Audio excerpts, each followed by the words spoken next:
Hey, man, before we get started, I want to show you something, man. I was not going to buy this, but like I was talking before you got on, man, that GameStop is having a 50% off on most of their action figures and collectibles, statues, stuff like that. So yeah. I told you I did tell you that, and I told you I bought quite a bit. But man, check this out. I don't think I told you about this, but look at this thing. See, I saw those going. I want to say Target recently, and I was like, man, I really like that. But is that not like, look at it, like you can't see it, but like it's got the missiles and stuff, man. Like it's got the machine gun over here with the laser that he has in the movie. Like this thing is bad. Like for $30, I was like, I don't need like the Obadiah dude, Jeff Bridges, but this is like that's one of the coolest figures I've seen in a long time. I honestly like I told you, I think the only two figures that I really, really want are the NECA RoboCop. I really want both variations of it, and I really want the Trick or Treat Studios 12-inch Art the Clown. Oh God, that thing is awesome, but it's also like $180. So there's that. And I already bought one Tots figure for an astronomical price. I'm surprised they haven't released just a standard NECA since they have a second movie coming out. Like, so Trick or Treat Studios is releasing a 5-inch, kind of like the Devil's Rejects figures that they have. They're going to release a 5-inch Art the Clown, which will be like $25. So I'll probably wind up picking that up just to have it in the collection. But it doesn't quite fill my heart the same as that 12-inch. Dead or alive, you're coming with me. So is the battle damaged one, does it come with the whole like kit, like the chair and everything? I don't know. I haven't seen anything on the damaged one, man. But dude, like the shine on this thing, like the color is straight from the movie, man. Like you can see my other one back there, it's really blue. Like it got more blue as it went on, but this thing and the head sculpt, bro, like it's got the needle and then his machine pistol, and it's got the assault cannon, state of the art, bang bang. Like just the box alone, it like look how shiny that thing is, and it's just beautiful. Yeah, that's gold. Like I give you $5 just for the box. Like that's art right there. That's a poster. I also kind of want to. I've been seeing everybody going crazy. The Halloween 2018 and Halloween Kills masks run a little bit small for me. I'm about a 24 to 25-inch mask. The Halloween Ends mask is 26 inches. Huh. But it's $80. But I kind of want it. Like, that will be the one in the trilogy I could have. Like, the rest I'd be like, I don't want it because it doesn't fit. Yeah, hopefully it looks good. I mean, I feel like from the images we've seen, the reason why I was just kind of skipping this is because the Kills mask and this mask are probably going to be similar enough to where they're going to be in a very close range. I mean, we can probably just do a quick little updated video or something, like, but I just don't feel like it's like it's like the Rob Zombie Nurse Kill one. Like, it's really, really cool, but it is just a variation of the same mask. Yeah, I'm kind of, I don't know. We'll get into it a little bit on this, but the latest trilogy masks, like what translates good on film versus what's really possible, kind of bugs me, probably too much. But I still kind of want a mask to commemorate that I was alive for this trilogy. I'd love to pop it up there, Yeah, I think the way I work around it, because I like my little workarounds to make sense out of these nonsense movies. I think he just lied. I think he just bought a mask that resembled the original, and he just lied saying it was the mask, because nobody's going to give him the actual mask. Not to mention, if he stuffed that thing in his bag, it would disintegrate and it wouldn't be wearable. Like, I think that's why, for me, that's why I can stomach it, is because I really think it's just a replica that he was talking about. I think it was the maniacal cinephile guy, the Boots to Reboots. Oh yeah. He was like, so that's how that works. You just call up the Attorney General and get evidence. Hello, yes, I'm looking for a chainsaw from 1973.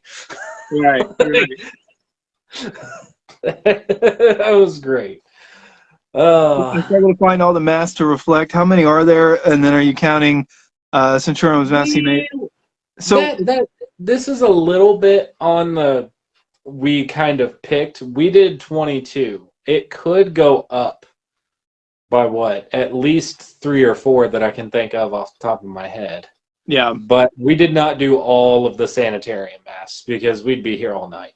Now, that said, those masks, all of them work really well for the movie. I think except for that black one where he's got the eyes and then just a nose hole to where it's like flat and it's black, which is a cool conversation because they have that black is the absence of color. I have to say, I think my favorite Sanitarian mask, and I know controversial, is actually the clown one. It's when creepy. He's just oversized, sitting in the chair with the hair over his face. That shot is so good. Yeah. It's so cool. It's like I've always nasty wanted and to paint that or draw it, and I've never done it. Yeah. Yeah. No, yeah, that'd be a good one.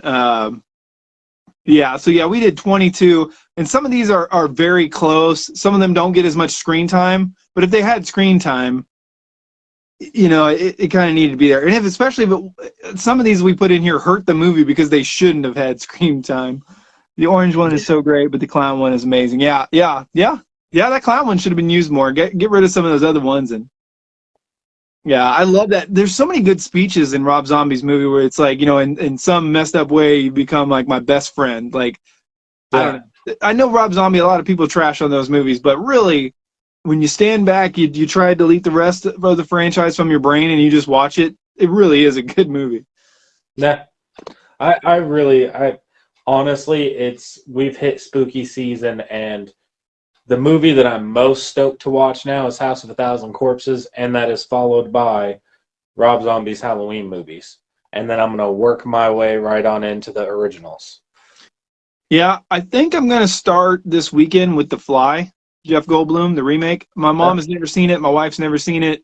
And to this day, it's probably it's in the top 5 of the scariest movies I've ever seen. Like, I haven't watched it in over 20 years because body horror freaks me out, and that's Cronenberg at his very, very best. Oh, man. And that's Goldblum at his very, very best. Gina Davis is amazing.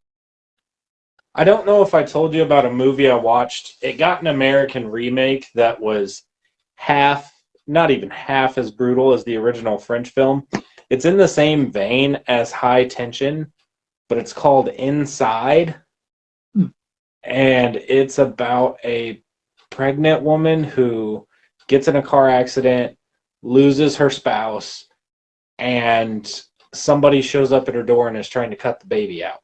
And man, it is brutal. Good Lord. That was the weirdest thing. That was violent. Yeah, that might be going a little too far there. Oh man! So the American version isn't nearly as depraved or brutal or gross. It's almost watchable in a this is a bad movie thing. But the original French is like, oh my god! I kind of threw up in my mouth a little bit thinking about like the tension. Like the actors actually portray how terrifying the situation would actually be. Whereas in the American version, it's like overacted, where you look at them and you're like, yeah, this isn't real. Yeah. I'm also going to try to get my wife into watching the original Monsters movie since I bought the 22 movie Blu-ray pack. I'm going to do that. And I want to get through... Oh, no! Oh, man down! Pimp in Distress! 11:30, Donna! Where are we? We're here. Sorry, that was Friday After Next, if anybody didn't know. We should definitely put that in the final cut of this video. But no, yeah, and I also bought that Alfred Hitchcock collection. I want to watch that too. So I've got a lot on my docket, and I've been wanting to watch the Psycho movies that I bought. I was just about to say I still haven't done any of those, and I need to. We should try to review those since you've got them and I've got them. Like you know, just do this like we're doing, and then just give a quick review for those as we go. Because yeah, I've never seen anything past the first one in the remake. So yeah. So all right, man. Well, enough is enough. I guess let's dig into this. And then number 22, I have to imagine everybody would put this mask in dead last. I've got to imagine. Like, right? Like, I'm looking at them, and there's some bad masks, but this one takes the cake. It should, but I think that it won't from a lot of people for the reason of we'll just say the Thorn trilogy. But yep. Number 22, the agreed upon decision, which wasn't hard at all, was the CGI mask in Halloween H2O. Yeah. I don't get, like, okay, so you got stuff packed up. So you don't want to bring everybody back to make that 2-second shot. Your solution is to use PlayStation-esque graphics to cover it up. It's so bad. That's it. Like, we saw Spawn. We know how those graphics work. It's not good. Don't do it. And they did it. Well, apparently they were going to CGI like the whole movie. Like, they were going to have the K&B mask, and then they were going to add details over it. And then there was talk about just doing that CGI mask the entire time. So thank God it was just in one shot. But yeah, what you do is you just shoot from over the shoulder and you don't show his face. I just don't understand. I think the one thing they could have got away with CGI is if they would have blackened out his eyes a little more in post-production. So that way those scenes aren't as like, holy crap, that's just the dude's eyeballs and skin tone. And it looks weird because of the previous films. If the previous films hadn't existed, it made sense that a guy just put a mask on and you can see the skin around his eyes. That's why it's fine in the Rob Zombie movies. Like, it works. It's the opposite effect of the Batman Returns. Yeah. But if they would have blacked out his eyes a little bit, I think it would have been a win. But no, instead they were like, you know what I'm going to do? I'm going to CG a mask on the dude's face to get this shot real quick. What? For the higher budget they had at the time, for as serious as they were taking this movie, it baffles me to this day. And the higher the definition you watch, the more egregious it is. I don't understand anybody on this planet buying H6, H2O, and Resurrection on 4K, but I mean, to each their own. Every single one of them is just going to tell us that it's just going to look worse. H2O is going to look prettier than ever, and it's going to make you not like it because it's not grainy and doesn't feel like Halloween.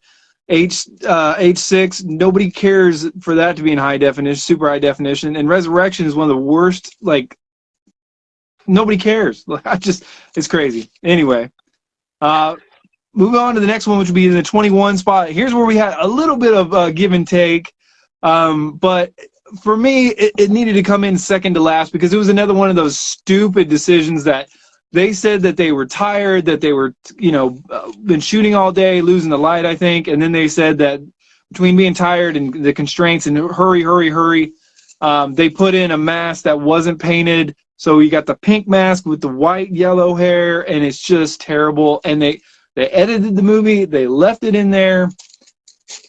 I don't know how. I don't understand. I just don't get it either. I don't get it. That was such a bad choice. Like, that was filled with bad decisions. Terrible.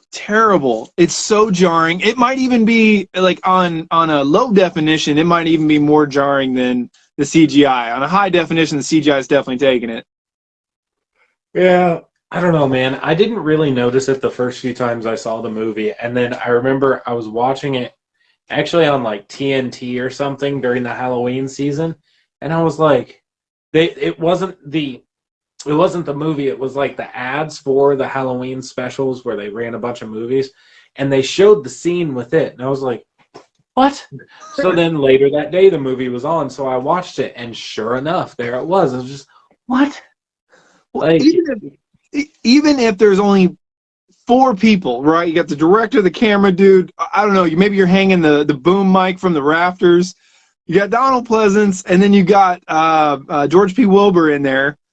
He had to take it and put it over his head. Like, I don't understand how you physically grab something and put it over your head, take it off and go, oh crap, I just put on the wrong mask. Like, there's no excuse. I don't want to hear it. I don't care if you guys were all on cocaine and Quaaludes. It doesn't matter. I don't know. Well, number 20 is where I actually had 21. This was our agreement, but this next one annoys me to no end. I don't understand how this was the original intent after like 10 minutes of being on set of Halloween H2O. But the K and B mask, it looks like he's got like alien, like little green alien shaped eyes, and the mask's neck is huge. And he's got these features that make it so it's called the Brat Mask because it's reminiscent of the Brat dolls. Like, it just, I don't know. And when Trick or Treat Studios announced they were making it, there was a part of me that was like, I almost want it just to sit on the shelf and be like, it could always be worse. It could always be worse. Like George Clooney with his Batman photo. Like, it, I loathe that mask. The few scenes that keep it in the film, oh, they're rough. Right, that's why I say only watch this movie in standard definition in 480p. Do not watch this in 1080p because it's absolute trash. They're going to spend all this money to go in and fix the movie, yet they will not fix those masks. I don't understand that. Like, I don't want you to full on go in there and like George Lucas's, like, you know, 20 years later or whatever, and jack the whole movie up. I just want you to fix the mask, make it look like the main mask, and move on. Like, I just don't understand. It is garbage. It is bright white. It's kind of like H4, but it's worse than H4 because it has no definition other than its eyebrows and its eyes. Like, it is absolutely terrible. The hair is terrible. It's flat. It's short. It's tight. It's absolutely 100% horrible. Horrible. I think the eyes are better than that. In that, though, like seeing his eyes are better. Yeah, it's not as bad in the K and B. Right, but that mask is just absolutely atrocious. Which mask? So we're doing 22 masks. We're currently on number 20. We did 22 is the CGI. 21 is the pink mask in H4. 20 is the K and B Brat Mask from H2O. Terrible. Terrible. It looks terrible in the dark. It looks terrible in the light. There's not a good shot on this. In H4, at least there's a few dark scenes where the darkness can kind of capture some of the details that's left in the mask. This thing has nothing working for it. It's absolutely terrible. I would rather prefer James Jude Courtney with his burned face or whatever. You know, we just see the side of it. I'd prefer that. Now, I'm going to be completely honest. After this point, I don't absolutely hate any of the masks. I have problems with some, less problems with others, and I absolutely love the top part of the list. That's just how it is. Like, from here on out, I don't hate anything. I don't like the next. I hate these last three. I don't really care for this next 1, 2, 3. I don't care for the next 3. The next one for me is just kind of weird. Like, it felt like a cheap. Well, the movie was cheap in the first place, but it felt like a cheap way to shoehorn in something a little bit different or edgy for Michael Myers, and that's the Halloween 5 Brute mask. Yeah. The scene doesn't really fit. Like, I get it. He's trying to get Jamie's attention, and he's trying to get to Jamie. That's why he's in the car with it's just, it doesn't. I don't hate it. It makes sense. It fits with the scene. It just feels meh. See, I think it's a cool piece if you can get an original copy of the Brute and have it in your collection. That's awesome. That's really cool. I will not lie, but the mask, meh. Yeah, I don't mind the mask too much. I like it. I think it works. It's kind of like him dressing up as Bob to get closer. You know, it's like him in 4. He hops in the back of the police car, right? And he doesn't kill anybody on the way because he's trying to get there. It works enough for me, but yeah, I hear what you're saying. But it doesn't blow my skirt up either. Like, it doesn't get me excited when I see him wearing that mask, but it doesn't make me want to do anything. It's a kilt, okay? Yeah. It's a kilt, you sicko. It's not, yeah. That's a great movie too. I'm telling you though, like that movie, for some reason, my wife and I, in the Christmas time, we put that movie on. We pass out before Anthony Hopkins is done giving the intro. That's, for some reason, that is a comfort movie that makes me go right to bed. It's the same for me. I remember seeing it when it came out. I remember watching it with both sets of my grandparents. I remember watching it with parents. Like, it's one of those movies that was just like, it was the good time of the year. School was out. Like, it's got all those things. So, yeah, I know exactly what you're talking about. Jason It's a says, Christmas comfort movie. yeah, Jason says, oh, God dang it. That All scene the was others, always strange to me. slams on the brakes. Yeah, wants cigarettes. Yeah, yeah. Yeah. I like it because the driving and stuff like that, again, reminds me of Halloween 1 when he slams on the brakes, when it's, hey, jerk, speed kills, you know, and then he drives off. Like, there's some nice, if you put some thought into it and, you know, just kind of go with it, there's some, it fits the MO. But, yeah, okay, so the next one I don't like. There is some good scenes with it, but overall it's a terrible mask. They overpainted it. They didn't do the hair right. They messed up the eyes. And as a result of that, they actually ended up firing Tom Morga, and that is the H4 mask. And excuse me, no, Tom Morga was in H5. I apologize, but in H4 was. You're right. I'm sorry, I was right. Yeah, Tom Morga was H4. I apologize. Yeah, but no, yeah, it's just like there's some good shots, but like sometimes like when he's going up to see is it Bucky, isn't it, or whatever?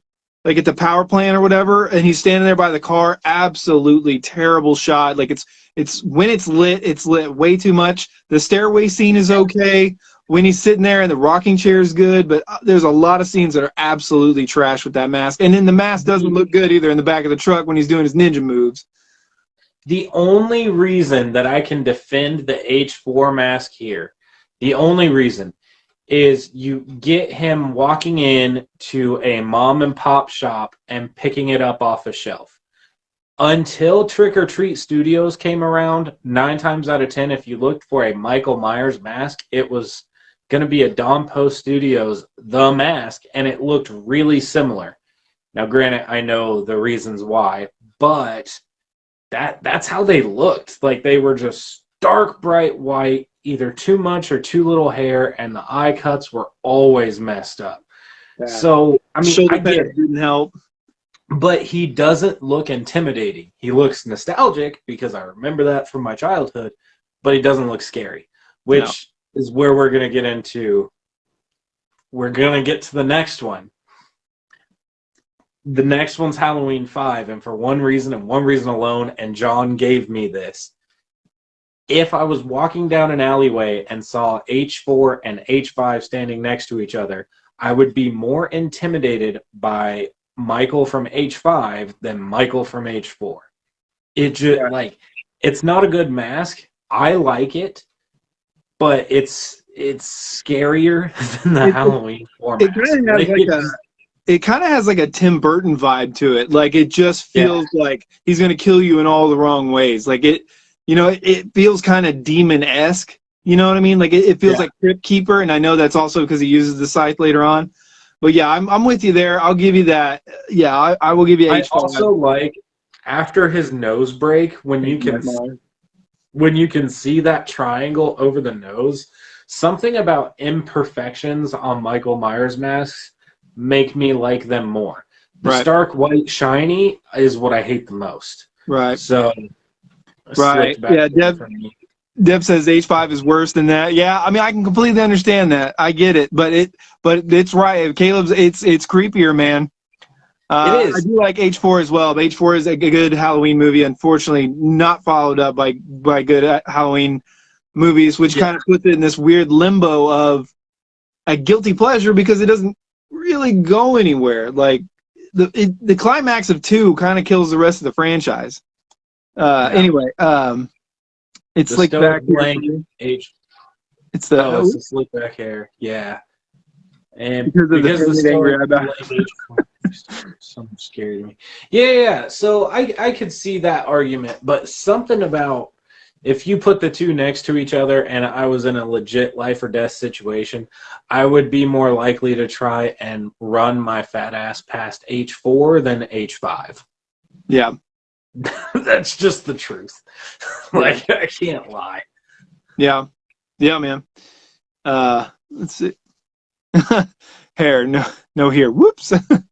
Yeah, slick back hair for me. Yeah, Yeah, he said Asian Michael Myers. For me, somebody said Nick Cage, and after that, I was like, yeah, he's got the Nick Cage hairline, and he's got like a bit of a what do you call it, mullet thing going on. Yeah, the hair's, God, like I said, it's like a Tim Burton thing. It's just a creepier version of what came before, like a stylistic, I guess. I don't know.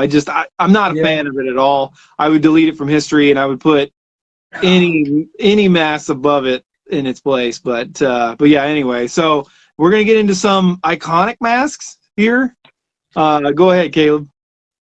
Yeah, so from here on out, pretty much, it's I can really like and respect. Like we're tearing up, and like this point on, I've got respect. Yeah, yeah.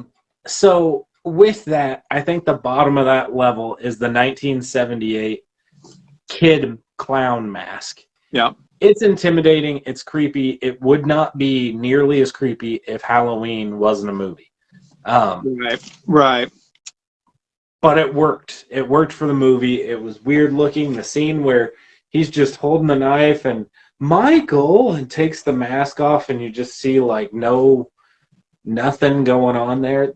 That scene is like a permanent staple in my head. I'm really afraid of getting dementia because I feel like this is going to be the crap that I remember, and it's just it's going to be a bad time. Right. My lucid moments is going to be horror movie memories, and it's just going to be horrible. I think it sucks when you're like speaking movie quotes and like worthless information comes out of your mouth, and you're like, God, if I could just apply this to anything that makes me money, that'd be fantastic. Absolutely. Instead, I buy all this junk. Right. Oh man, as somebody just spent over, a lot of money. Yeah, this is a lot of money at GameStop at their 50% off sale. I hear you. But yeah, a lot of unboxing videos coming soon, so enjoy that. Yeah, I think it's iconic. It's creepy the way that little arm bends down and grabs the mask, the nose, and like the eye holes and the stabbing the sister, and yeah, you come out and just the way they pull that, like you can hear that cheap plastic coming off. There's something about like the realistic, like, oh my God, I don't know, it just really hones in on that average home feeling. Yeah. The next one though, I put the next one over this one just because it's creepier. It fits better. It's more in the movie. And that is the Rob Zombie clown mask, which was an antique. They bought 2 of them. They were super fragile, so they had the props department make more of them. I think they had like 8 or 12 of them or something like that. But yeah, when you look like, the party hat thing is like off to the side just a little bit. The eye holes are some like super creepy, just the way the blues and the reds go around it. And then the mouth that's smiling has the teeth, the little like vampire, like dog-ass teeth. It's kind of creepy, especially with the brutality of like the bat and everything else, like the slit. And the way that he has that mask at like all times when he's a kid, like he knows what he's going to use it for. Like it transfers into like the Rob Zombie films, how Michael uses the mask when he's going to be killing. It's that he knows that it's his cloak. Like that's right. I like that. It's a part of his emotions. That's why they were going to do like the brown mask when he's in the asylum or whatever. They were going to say that was his like I need to poop or I feel bad mask. The black is the sad, like the clown, like all that stuff. Like it actually represents something. And then Michael's standard masks removes feelings, and it's just the evil killer mask, which is super cool. Have I missed the resurrection mask because I like the Rob Zombie clown mask better than that one. You have not seen the resurrection mask yet. It's not there yet. It's not. And I had it a whole lot higher. I did than it is now. I gave Caleb a lot just to pull down this one. This is like the one. Well, I was like, buddy, I'll give you like all this stuff if you just pull this bad boy down, because it's. I don't hate it, but it wasn't good. Keep going. So next, I had to make John bring this one down. Yeah. Because I know how latex works. I've said it a million times. The Halloween 2018 mask, while it looks good on film, knowing how latex breaks down and what it looks like in time, it doesn't work. Does it look good? Does it look aesthetically pleasing? Absolutely, without a doubt.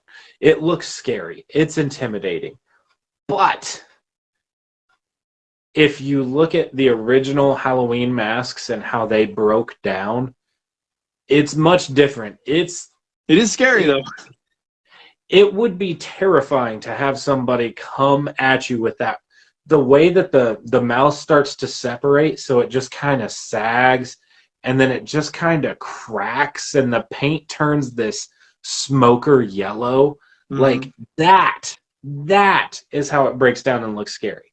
Halloween 2018 is a manufactured scary, and because I've seen so many movies and so many masks throughout my life, there's a huge difference. Like, even some of the masks I have, because sometimes I'm a perfectionist, bug me because I can tell they're manufactured for it, whereas sometimes on film they look way more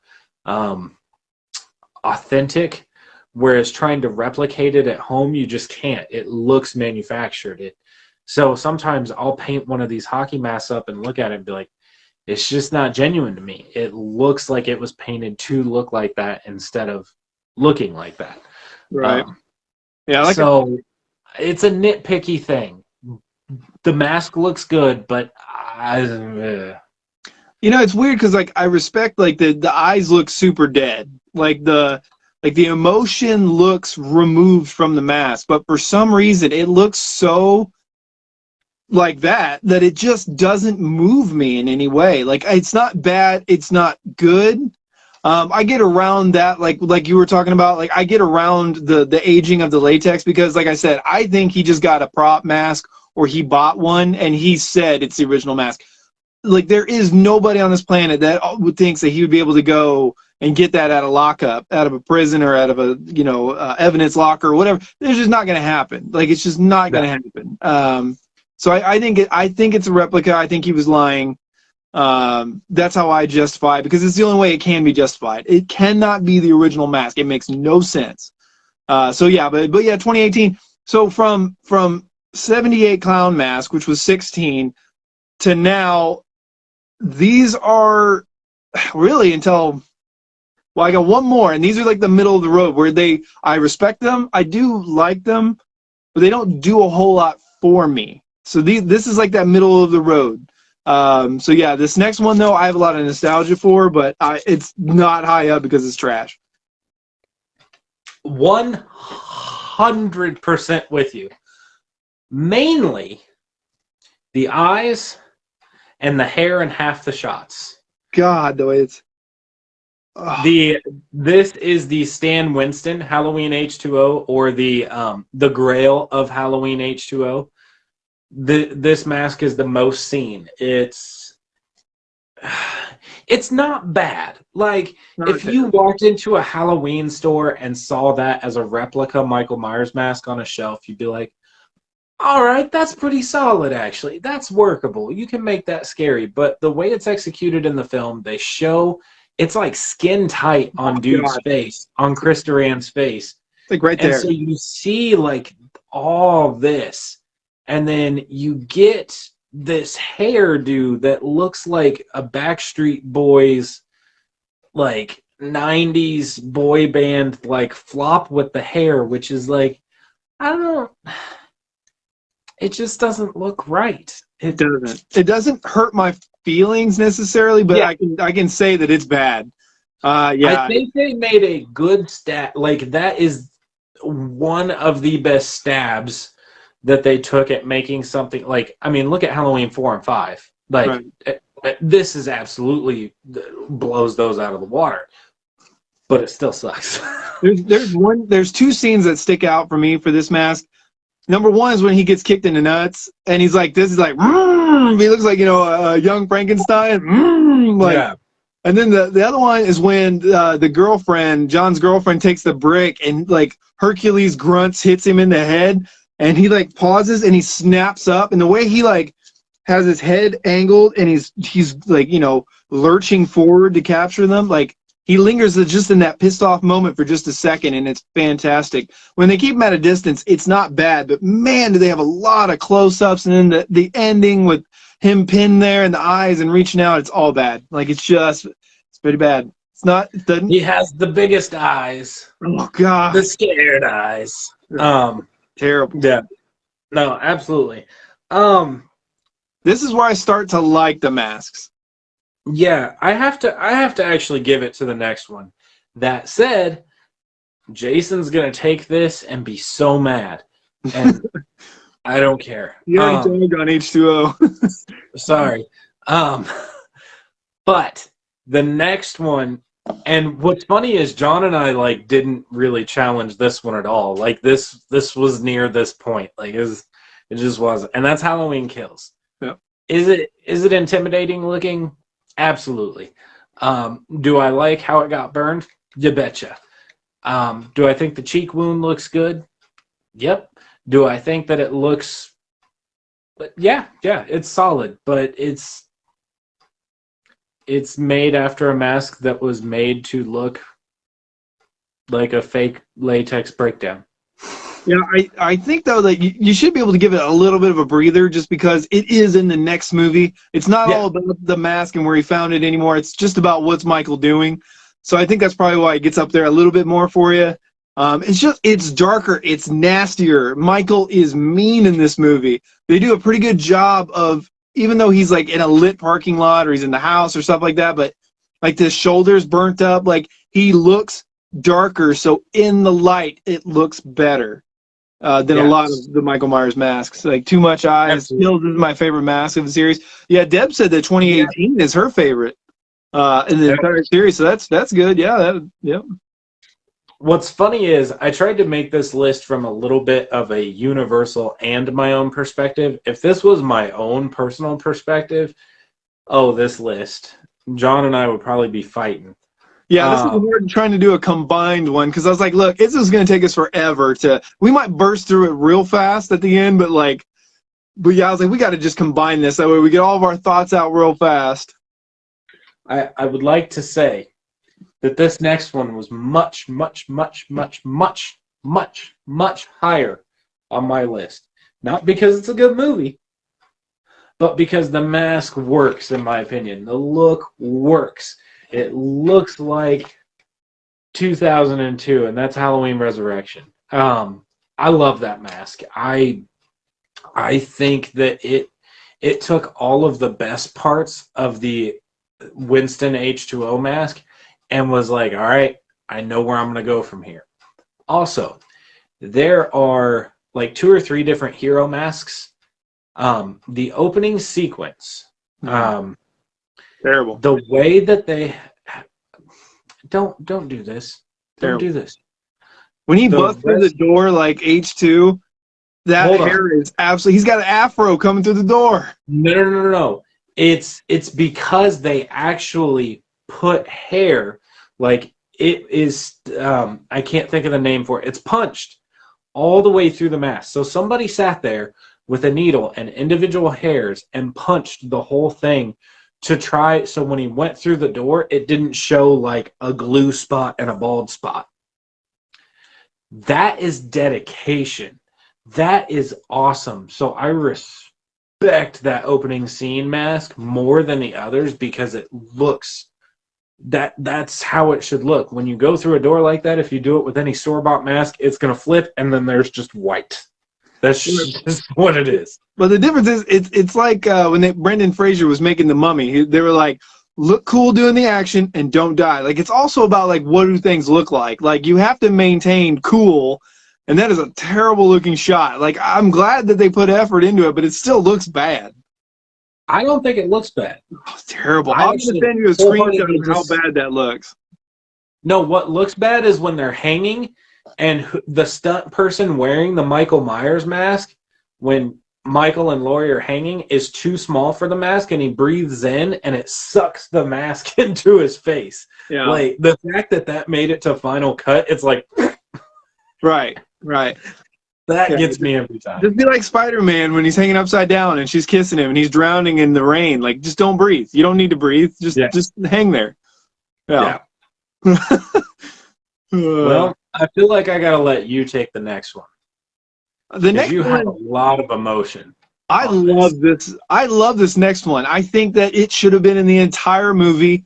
I think that maybe, just maybe, no, I think it should have been in the next movie. In 6 you could leave it, but I think that the escape bandage mask, just the way the blood looks, just the way it's wrapped around his eyes, it's void of all emotion. It kind of gives him like a mummy vibe, like, which is good because right he's coming back from the grave basically, like.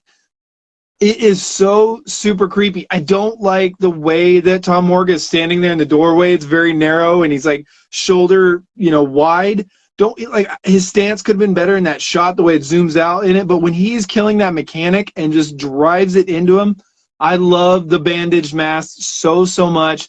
I think it works for the character. I think people would have bought it, especially if at the very end, like Michael gets a mask for like the last 20 minutes of the movie.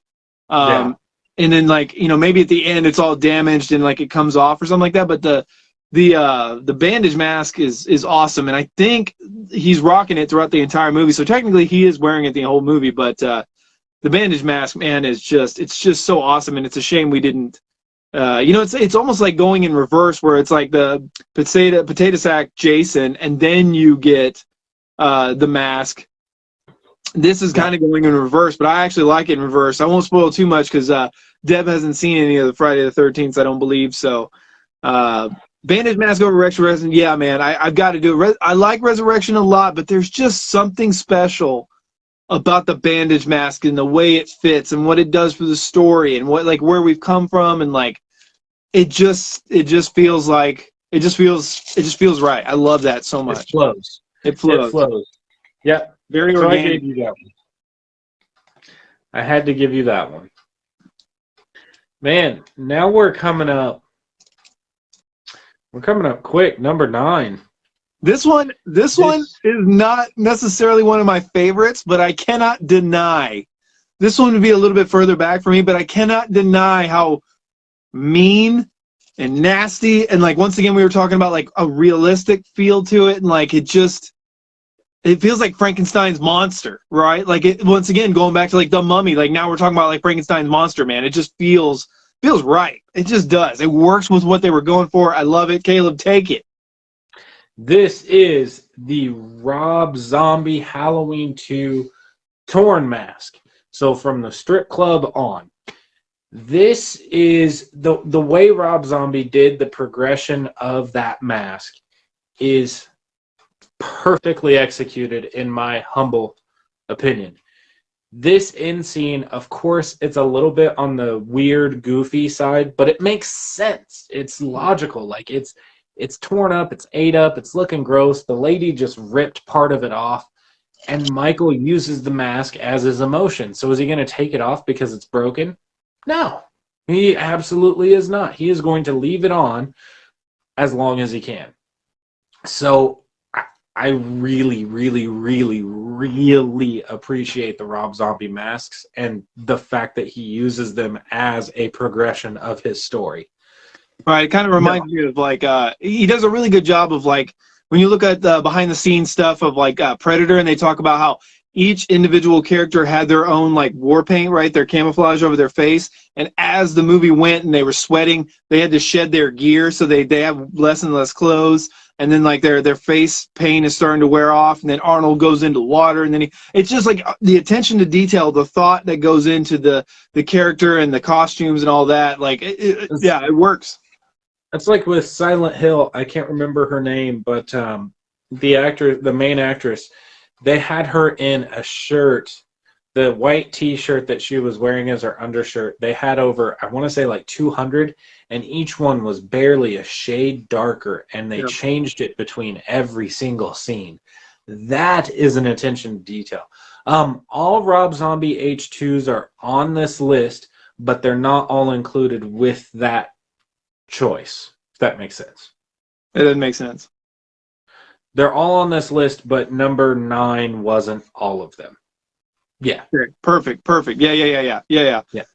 I wonder if like, man, for Die Hard, like how many of those white undershirts that John McClane had, because it goes from like perfect white to green nasty by the end of it. Like, I don't know. This makes me think of like all that. But anyway, yeah, it's a great mask. It works for the movie. It works for what they were going for the overall aesthetic. I love it. Like, you know, it might not be my go-to. I might not have like it might not be my preferable look, but for what they were going for, they slam dunked it. Yeah. Yep. Agreed. Yeah. Yeah. So going from the torn mask, we're gonna stay in this Rob Zombie world, and we're gonna go with the Rob Zombie escape mask. We're not gonna do all those masks like we talked about earlier, but we're gonna do the escape mask, which has the most out of all those masks, has the most screen time, and that's the orange mask, and it's like a jack-o'-lantern with like this creepy smile. The hair, the way it goes around it, it's shot really well. It's used really well. The way the paper mache kind of gives it shading in certain spots and stuff like that, man. Like, just the way it fits on his face, it looks mean and scary. And I there's sometimes when I look at it, I like it better than some of the other masks in Rob Zombie that we're going to talk about. Like, I just, once again, it's very special. It just looks fantastic. Yep, I'm absolutely with you. I don't have much to add to that one other than I always think of him standing over Ken Faree, getting the jumpsuit on and just looking down like that. It's yeah. Yeah, so they actually broke the stall while they were doing that. That's hilarious, dude. Like, and I guess that he couldn't get traction when he was fighting him. So they glued his shoes down. Yeah, they glued his shoes down. I was like, that's so awesome. Yeah.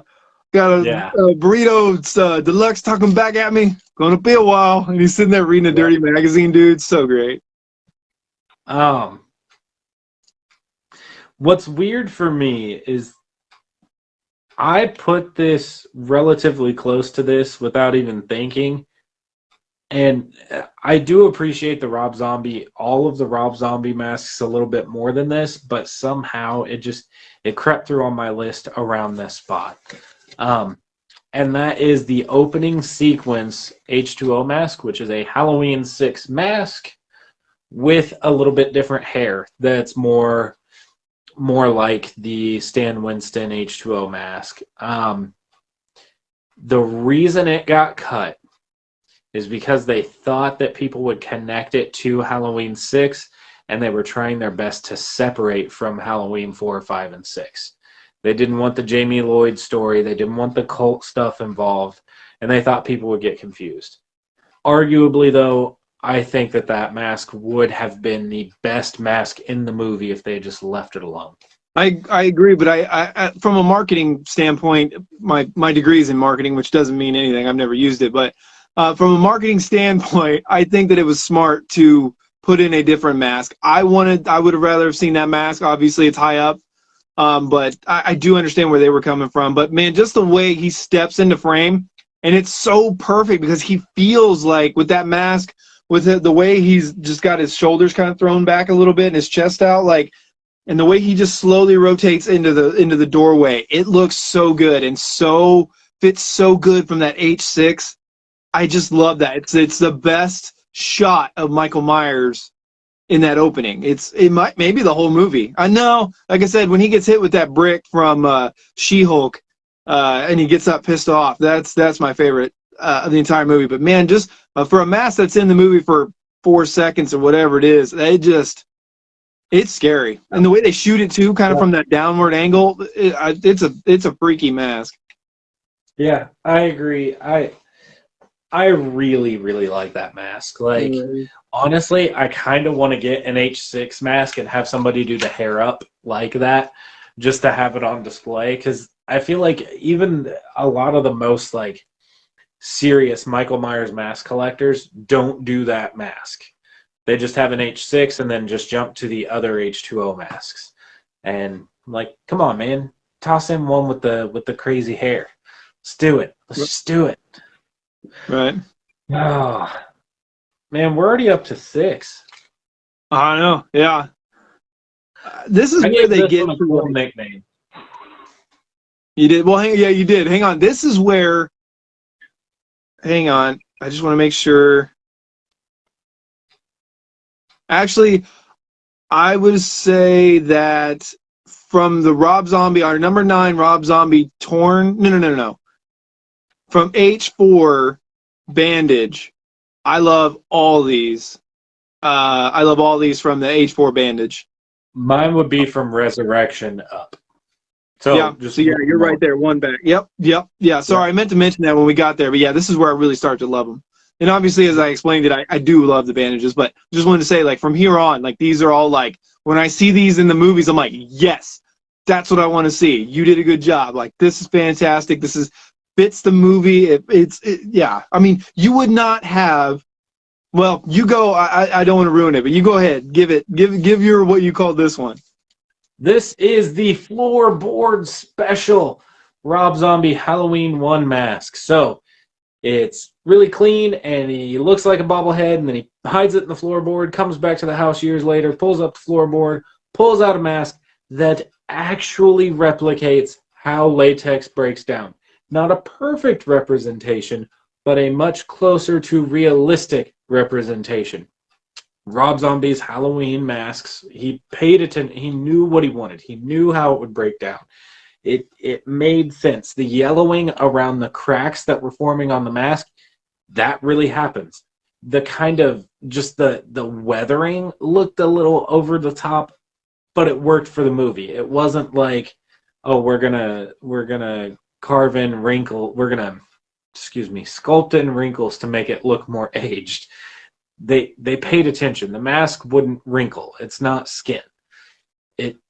It fades, it cracks, it gets hard, it gets soft, it does weird things, but it does not wrinkle in the same way that skin does. So the Floorboard Special hits my number 6. Yeah, and I would say I don't know. I don't see it on my list, but I mean, we're pretty much putting the Floorboard and the Sister Kill the same spot, right? Yeah. I mean, really, I would put. Okay, so if we had to go 23, are you putting the cracked or the non-cracked? Which one are you putting over each other?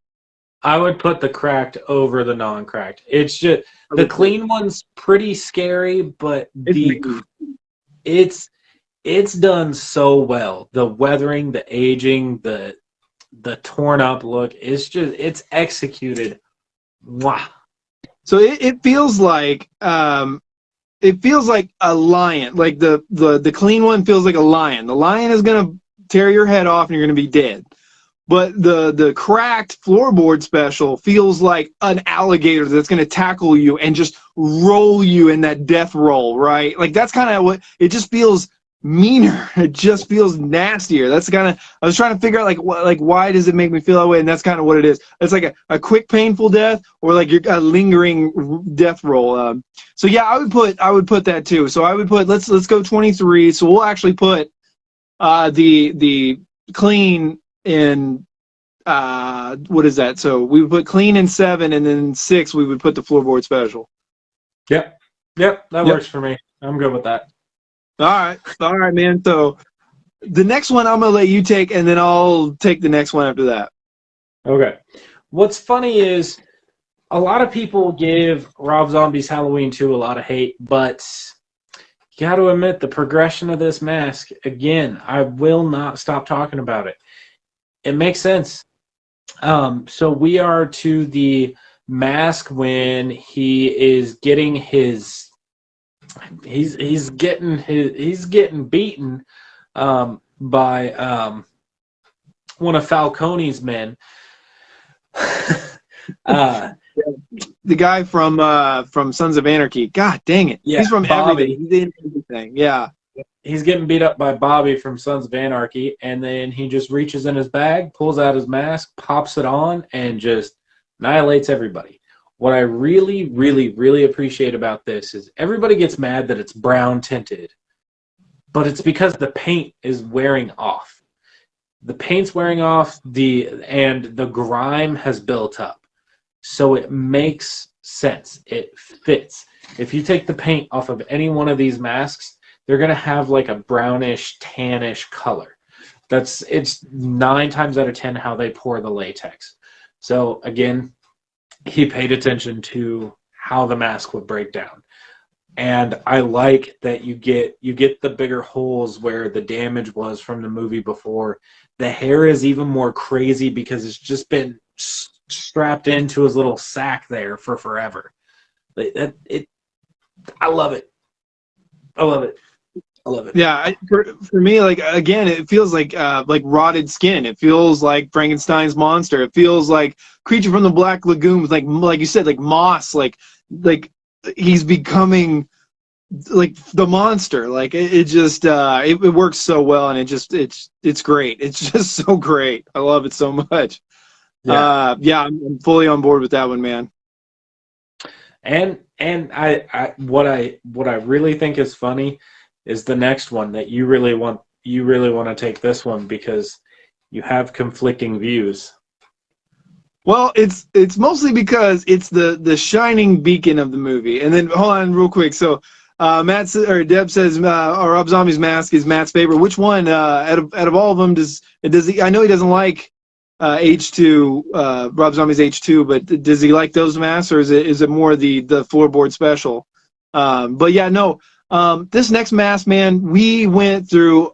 I mean, obviously 78, 81's not here yet. Floorboard, heck yeah, man, heck yeah, yeah. Just the way he stabs that kitchen knife in there, breaks up the boards, and just puts that on in the mirror, and it's creepy. And then the great shot of him standing above the porch is awesome too. But no, anyway, so we had 78, 81 solid mask. Then all of a sudden we had Turd. And 88's 4, Turd, and 89's 5, and then you get to H6, and they changed the coveralls, they changed the undershirt to black, so you got gray and black, and then you got a mask that does different things depending on which they all do.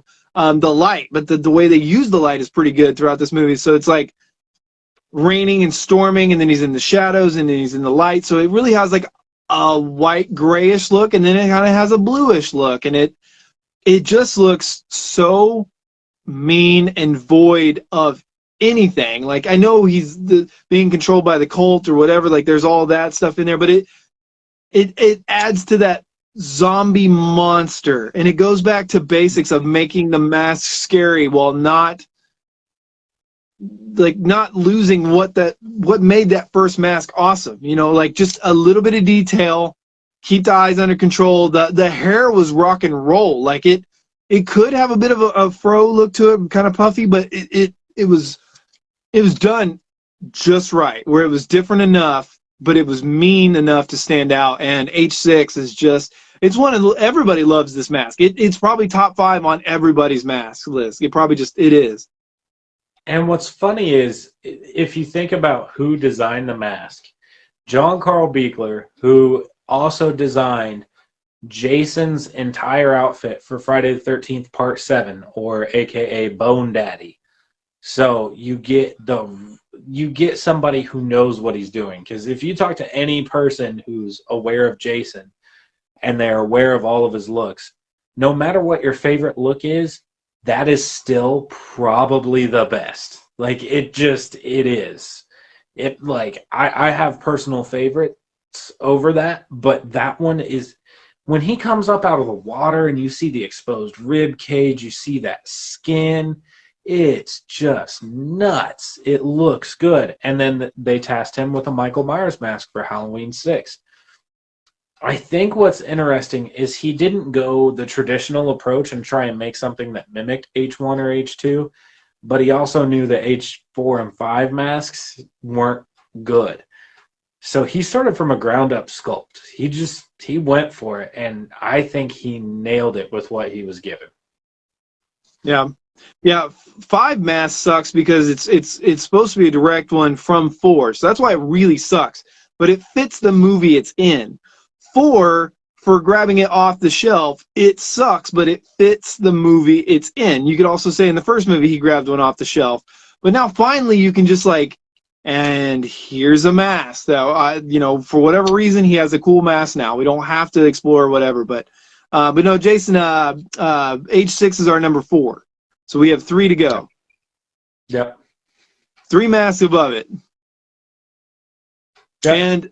And you know, I could be swayed. Well, let's see, all my yeah, actually, no, never mind. It is where it is. But I could understand if anybody put it above a couple of these next two, but not me. No, H4 is still too low. I don't know, man. It's where it is to me. Yes and no. So some people will absolutely. A lot of people put it at number 1 or 2 because it's that intimidating, and I wholeheartedly agree with that decision on their part. But for me, it just doesn't. It's a personal favorite. I mean that, but my top 3 are my favorites. This is how it is. So Jason, we won't maybe spoil it right now, but Jason says it's H6 is at the top. So I'm curious if it's his favorite or not. Well, maybe when we get to number 1, he'll let us know, and then just give us maybe some. I kind of want to know like where his list is. At least a quick little thing I want to know. But yeah, keep going, man. This one's you, and then I want the next one. Okay, this next one.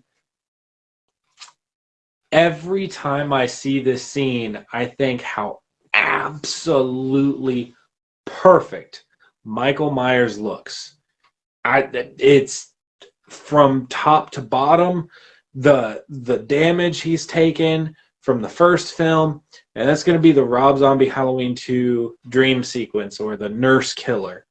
When he comes into that hospital and he's got the blood from the headshot, and his hair's all messed up and wet from the rain, and he just gets it, just knife to the back of the nurse, and she baked him a pie. I think that's what happened. But dude, I cannot stress how much that look is just like it's epic.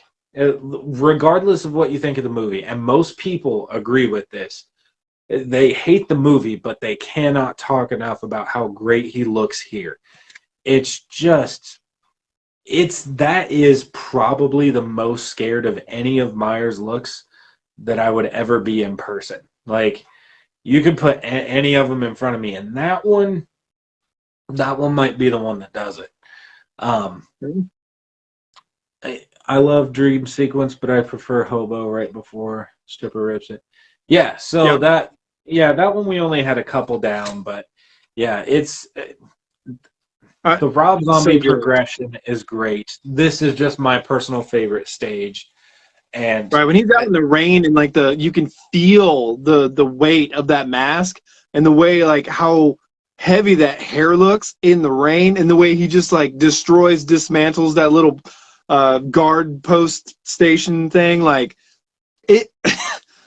God dang, does he not capture some really good shots? The storm, the nightmare that she's having. We see her in the hospital, right? Like with all the bones and the fingernails and all that stuff, and like it's just that whole scene is gruesome and nasty. You can really feel that dread in that whole dream sequence. Did go on a little too long, I think, but I understand why. I get it. But yeah, it is great. Yep, absolutely. I love that look. God, I love that look. Well, so our number 2 is actually my number 1, and that's mostly because through multiple watches, through high definition, through bigger TVs, and that is, and I mean that doesn't. I'm not trying to take away anything from the past. I'm just saying from what I can see now, and really nitpicking and searching my soul. My number 2 is going to be 1981's Halloween 2. It's one of the original masks. It's damaged from Deborah Hill keeping it under her bed and smoking, and then from people putting it in their back pocket, mistreating the mask, beating it up, throwing it around, multiple people wearing it. But it just, when it's on Warlock's face, it's tight, but it feels like it is Michael Myers. Like I've said this before, it's not just a mask on Michael Myers anymore. It is Michael Myers. It has it has melted into him, and he's fully transformed now. The way you get a little bit more eyes in this movie, but just the darkness, the nasty, the yellowing, it's meaner. It feels like a post, once again, like a resurrection, like a post-death, like he's becoming more evil. You know, death has really come to this small town. He is beyond just a dude that escaped. He is beyond just maybe somewhat supernatural. He's full on supernatural. He's mean. He's nasty. It maintains the compact craziness of the hair. I love the way that the mask, it kind of pulls off to one side sometimes when he steps out in that red light, and it's just like the devil stepped out. Like, it's just so good. The eye syringe, man, there's so many great shots with that mask. I think it's a perfect. It is a little jarring from the first movie to the second one, but it's a great transition of what the character would become. Absolutely. I could be swayed to make it my number one. Honestly, John and I talked a little bit earlier, and I said the reason I don't is just because of, I mean, we've named every other mask than this one, so we know what started it all. But the Halloween 2 mask fully embodies that Michael Myers is Michael Myers. There's no more little kid left. There's no more emotion left. He's just, I'm going to go kill. I'm going to go kill. I'm going to go kill. And it's that Terminator style. I love that look. James Cameron owes something to John Carpenter and to the music and to that vibe of that unstoppable force. Like, you could also go back, I've said this before, you could also go back to Jaws, with the music and the unstoppable force and the isolation, you're screwed, there's no help. But anyway, it's just fantastic. Jason says 81 over 6. Like I said, yep. 81 because it builds on the previous movie, where 6 is special because it comes out of nowhere and makes it an even better movie. And it can just do its thing. And it's great in every shot that it has. There's a couple, like when he's standing there when all the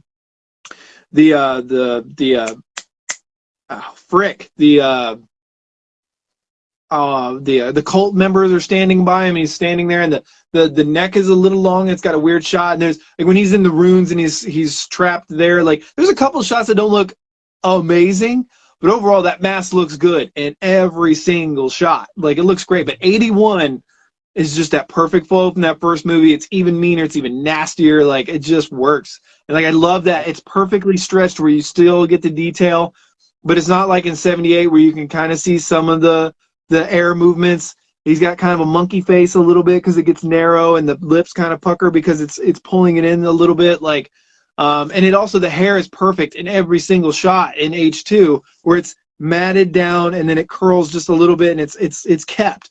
In that first movie though, it kind of does this in a couple shots, like that head shot when you see it in high definition, kind of jarring. Like some of it just doesn't look as good in high definition, which suck. Like, it only got worse. Like, some of these horror movies, they get worse as the definition gets better. I mean, Friday the 13th, the more you up, it just gets worse. Anyway. Man, them hands. I don't think I'd have 81 in my top 5. Dang, Jason, dang. Don't you, let's see, hang on one second. I really didn't like this 81 mask, but it does go into my top 5 default. Okay. If I don't include the Asylum mask you made. Dang, you put some of the Asylum masks over that? Dang. Well, that's cool. I'm glad it's in the movie then. I mean, I do like it, so. Don't shoot the messenger. It's after seeing once. We'll see after repeat viewings. Yeah, like this has shifted a lot over my obsession, and like I said, over watching them over VHS, TV, DVD, Blu-ray, and now 4K. So yeah, 81 and H6 may switch. 5 and 6 spot as I look at the picks. Yeah. H6 may Yep.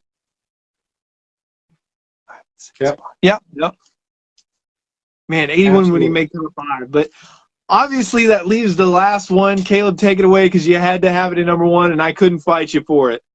I mean, absolutely, it's the one that started it all. 1978 Halloween. the adult mask, the William Shatner spray painted white with black spray paint and the hair and the sideburns taken out. It's so basic, but it is so effective. That's the thing. Like, simplicity was key with this film, and that is what makes it even scarier for me. Like, that is what makes it work. It started the whole thing. It's just your average mask. They walked into a store, they picked a couple masks off the shelf, did a little paint work on all of them with a couple cans of Krylon, and then put it on him, and then it just wiped away his entire his body. And that come on, like, that's awesome. Also, when I think of Halloween, I think of Michael Myers. As much as I like a lot of the other looks and may even personally be drawn to them more, that image is always what pops in my head, is 1978, the original.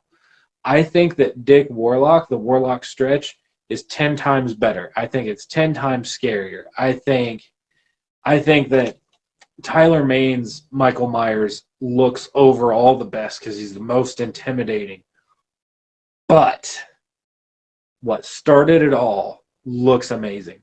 Now, we ever get into Jason, I'm going to completely flip that script. But here, that's what applies. That would be fun to do just a Michael Myers mask versus Jason mask, just to see, just do a movie by movie, maybe. That'd be kind of fun. Maybe in the first, yeah, that'd be fun. We should do that. I do agree with this, even though not my personal favorite of movies. When I look at the picks, the most iconic, menacing without being overall associated, best fit. Yeah, man. Yeah, I don't dislike H1 mask though. Let's see. Sorry, did I miss? Let's see.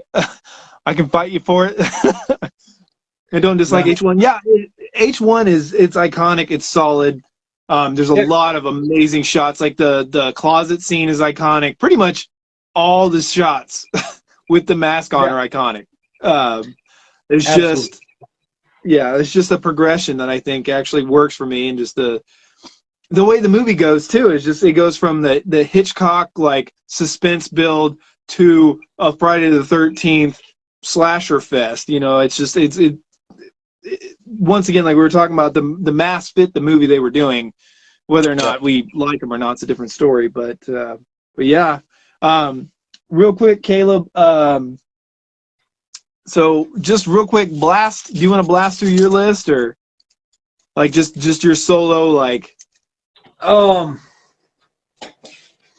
Yeah, I can. It doesn't change a whole lot, but yeah. So 22 was CGI. 21 was the H2O Brat Mask. 20 was the pink. Hold on. I'll go with you. I'll just go with you. So yeah, I was okay. CGI, and then you were Brat at. So we had 23 because we inserted the original Michael Myers mask and Rob Zombie's. Okay. So 23 would be CGI, and then 22 would be the pink mask for me, and that would be the Brat Mask for you. So that's where we kind of differed and had to get a little bit of a little give and take, and Caleb let me take the pinky mask at number 22. Yep. Which, let's see, what's that get us to? So 21, which is actually, wait, so CGI, then Brad at 22, then Pinky at 21. Yeah. And then I had H5 Brute Mask at 21. And see, I came in with that at 19. So we weren't too far off on these. Right. And then in 19, then I put the Brute or the Brat Mask at 19. So really wasn't too far off. It's just, for the most part, since they knew that mask sucked, they kept it at a distance. Once again, watching it in high definition, it's super horrible. But it's still a Michael Myers mask, and it's not as atrocious as a pink mask or a CGI. So for that's the reason why I put it over Brute and everything else. Kind of logic over like you know what I'm saying? Like I kind of just had to put it in there. Yeah. But yeah, so 19. Yeah, so 19 for me would have been Halloween 4, the just plain average Halloween 4. Doesn't matter Same how the here. eye are cut. It just nah. Um, it same for you or Yeah, no, when we were arguing originally, I just messed it up. But yeah, I was agreeing that five, like 5/4. yeah, yeah. So which the next right behind that is going to be Halloween 5. Like it's not like it's a whole lot better by any means. It just Yeah, so next 18 to spot 5. for Yep. me. Yeah, and Um, then 16 is weird because we put it up higher up, but then I put 17 at H2O, the Winston mask. We talked about how the all the bad at that. What was your 17? it would be the 78 clown. Yeah, yeah. So you're 17. So my 16 would be 78 clown, and then my 15 is the Rob Zombie clown. So we were right there because those are your next Yep. two. Yep. Yeah. So So then yeah, then yeah, Rob Zombie clown. And then, so yeah, now we're at 15, and 14, I went, 14.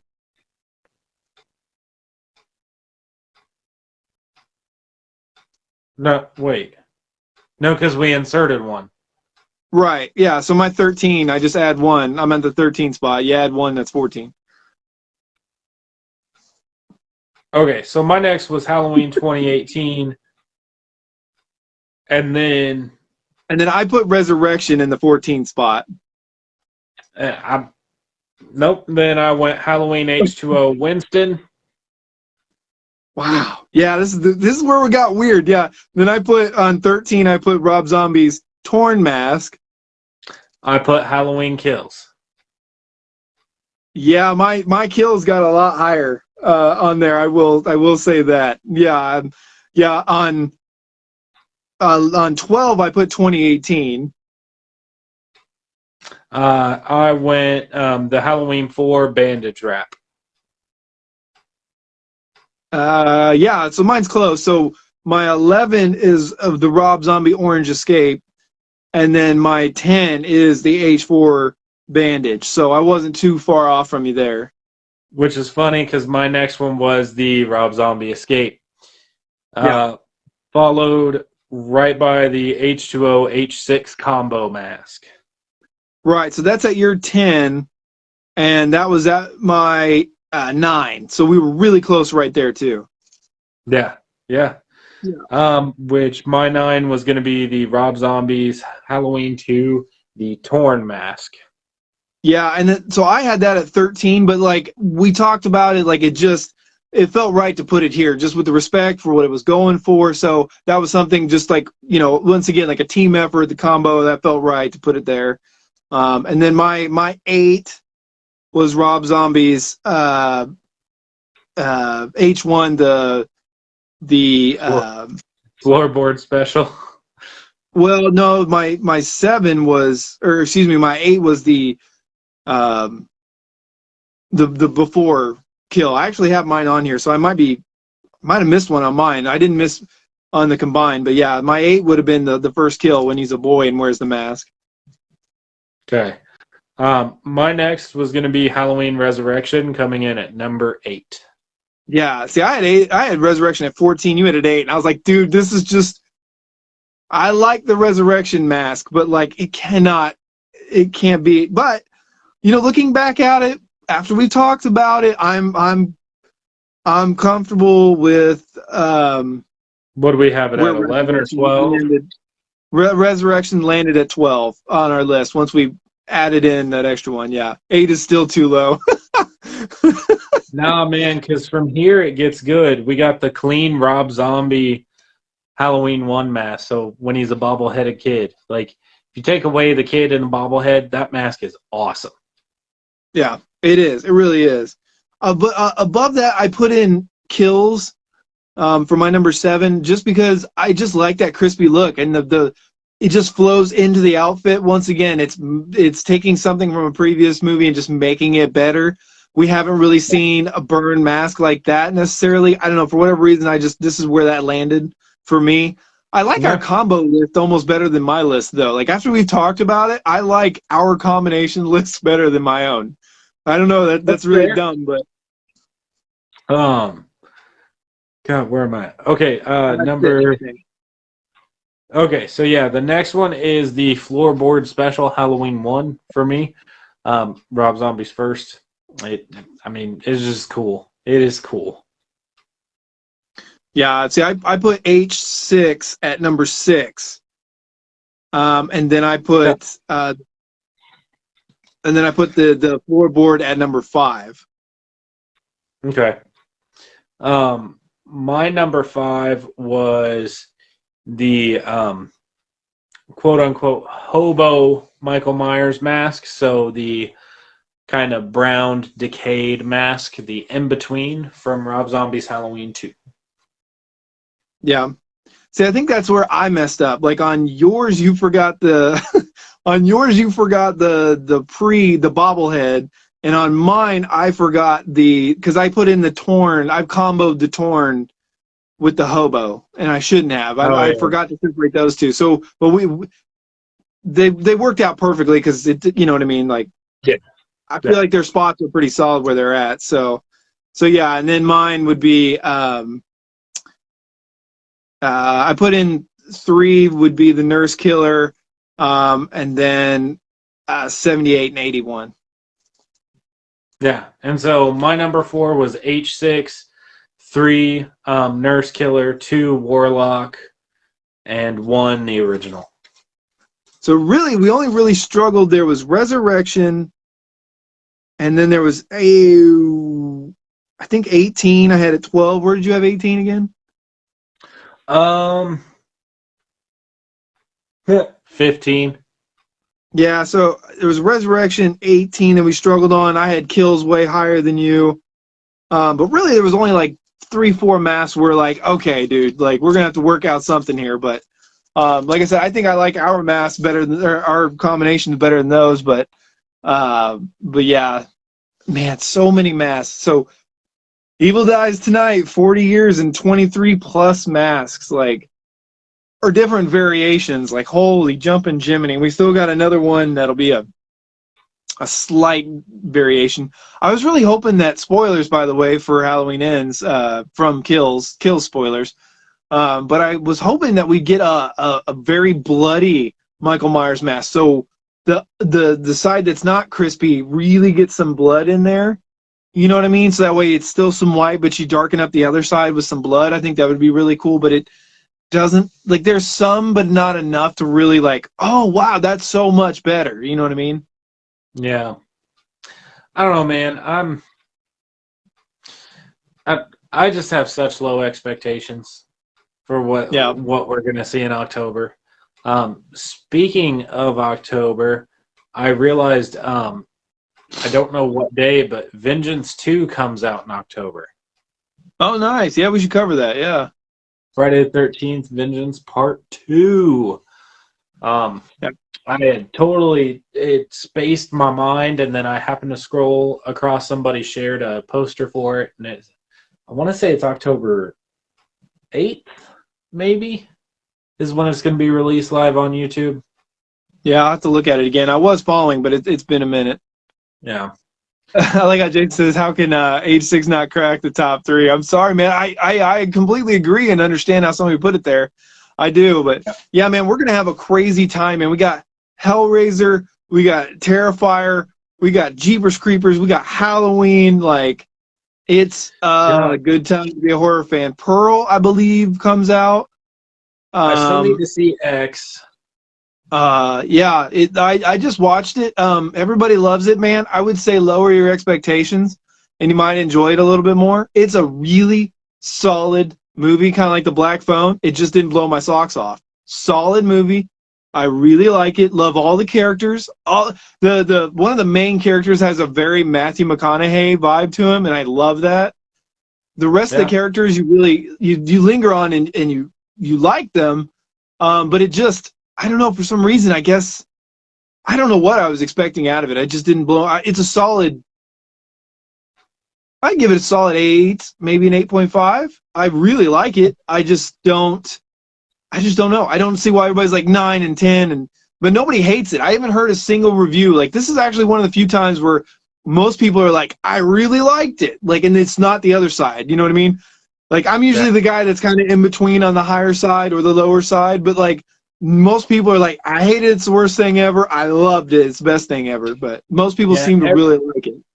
everybody keeps talking about it, and I've been tagged in like Pearl trailers a few times, and I'm like, I'm not gonna watch it because I still haven't seen X, but I kind of know what's going on in X by now, just because internet exposure, um, which also kind of makes me mad because I think I know the plot of Halloween Ends already because of internet exposure.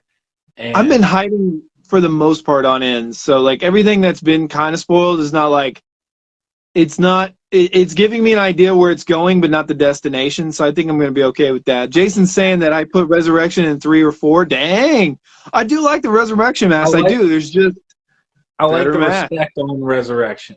I do too. I do too. I've always thrown that movie a bone for the mask.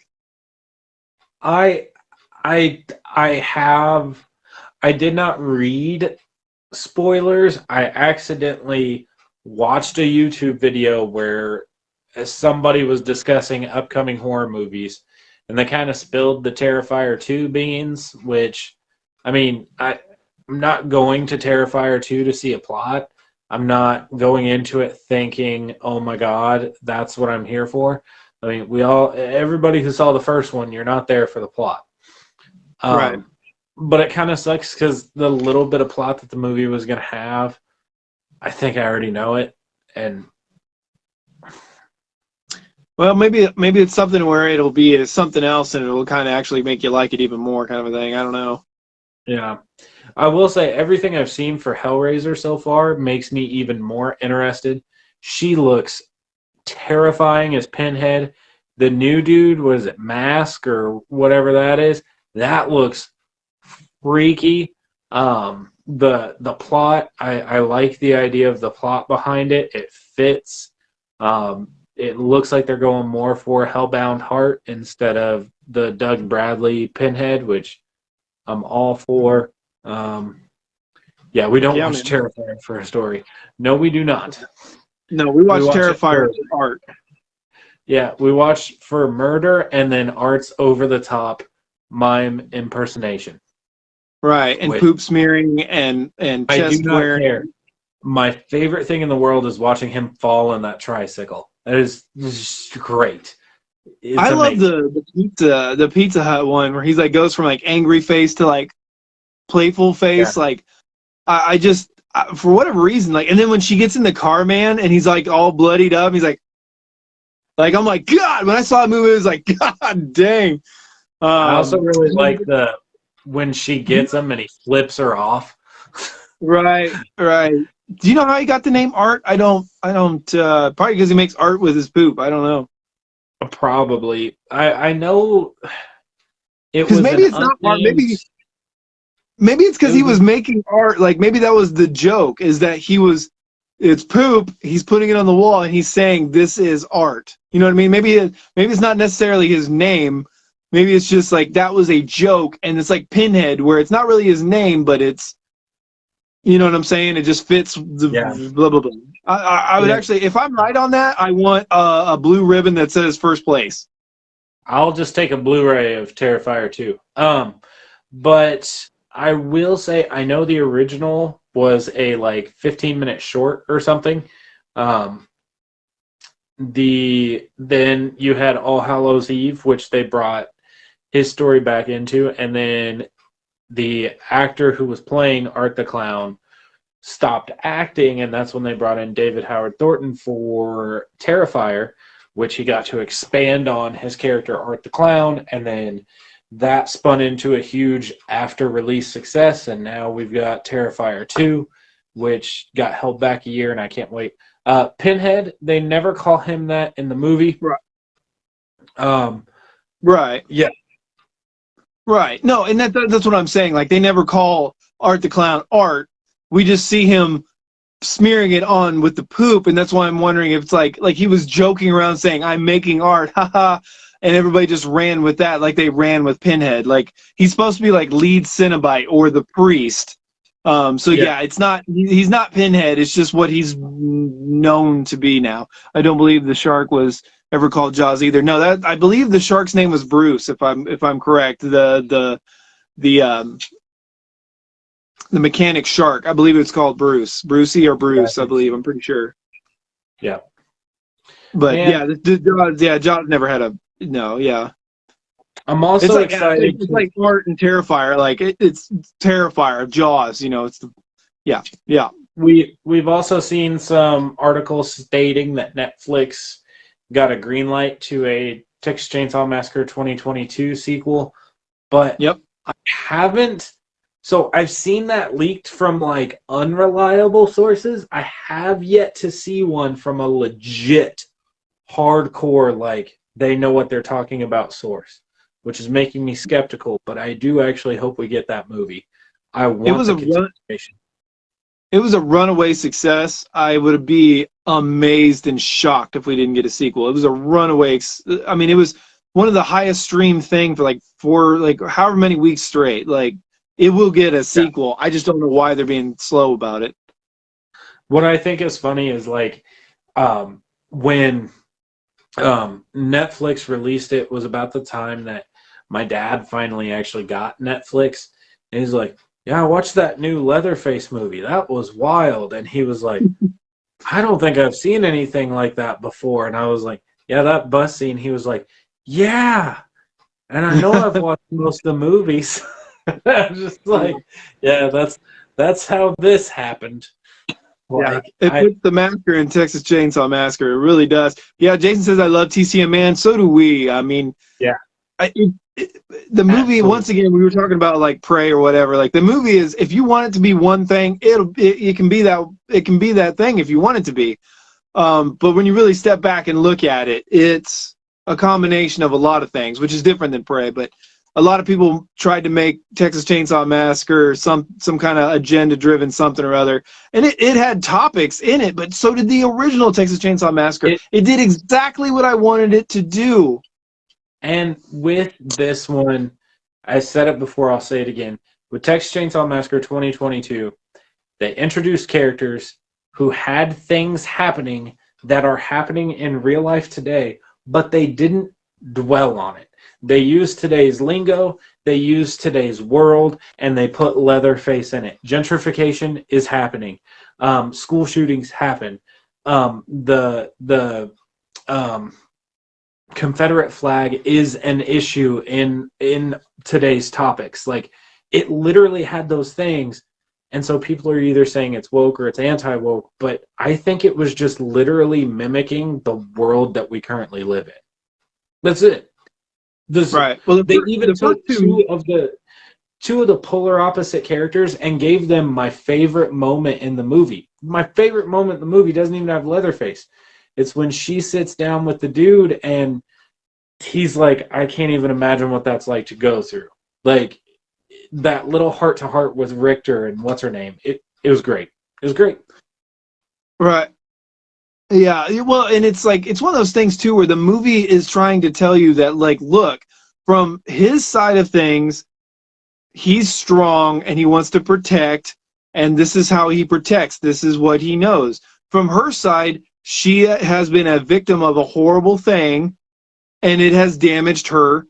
And then at the end, she rises to the occasion of being able to defend herself and stuff like that. So there's a lot of stuff going on. Like, it's just like life. Like, it's not always black and white. There's some gray in between, and there's some growth, and there's like, we think we know who we are until stuff really goes down, kind of a thing. So like, I just thought that was, for being very loud in your face, it wasn't trying to beat you to death with it, and it flowed pretty well.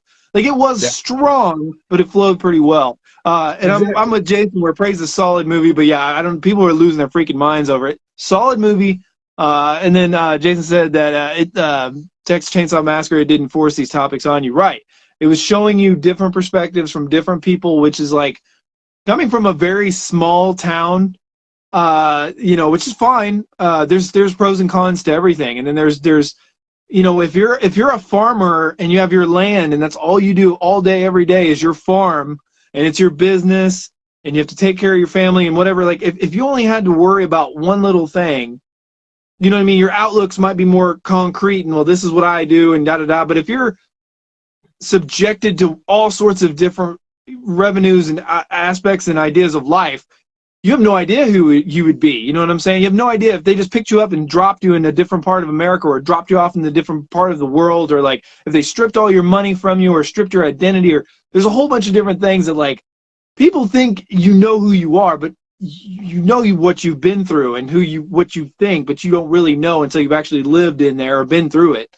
So yeah, I just thought that the ideas and the thoughts behind the movie were great. And like I said, it had things to say about what was happening in today's society, just like the original Texas Chainsaw Massacre, which gave that movie so much more depth than just being a slasher movie.